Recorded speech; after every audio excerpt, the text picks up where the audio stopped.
I'll be the first to admit I have one of the best jobs in the world. I'm really lucky I get to see movies, talk to filmmakers, talk to you guys, movie fans, about the films we love. But this March, well, this kind of feels like work for the first time in a long time. Nobody's going to see movies, and that's evident from this week's box office numbers. I mean, nobody went to the movies this weekend.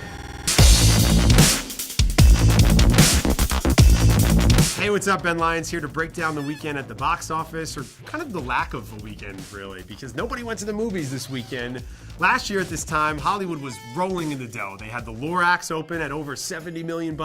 Project X opened strong, surprising a lot of people last year at over $20 million. Well, this year, not so much. Jack the Giant Slayer was the #1 movie in America this weekend at just over $28 million, which is really a big disappointment for the studio because the film nearly cost $200 million to make. It opened to less money than John Carter did last year, which was a huge disaster. That film cost a little bit more than Jack the Giant Slayer, but still a box office bomb.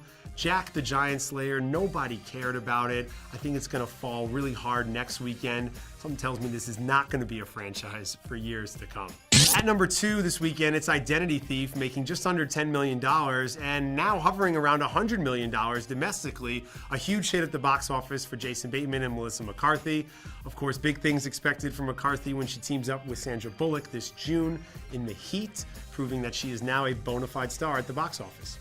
Yeah, that's what I thought. At #3 this weekend, it's my buddy Miles Teller. You can check out our interview right over here. His film 21 and Over opened at around $9 million, which was kind of expected for an R-rated comedy like this. While $9 million opening weekend might be a disappointment for Miles in the movie, it's fine. Miles is gonna go on and have a great career, and I think this film could be a cult classic for years to come. It'll definitely make its money back on DVD and Blu-ray, so for everybody involved in 21 and Over, it's all good. Pour yourself another shot.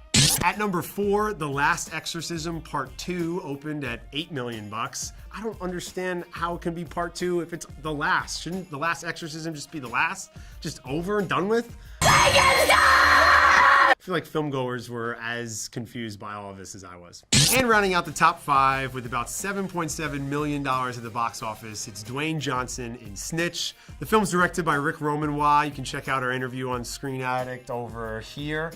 Rick's a really interesting guy. He's a stuntman turned filmmaker. Made a really good movie a few years ago called Felon. I think he has a future as a director, even if this film didn't really perform at the box office.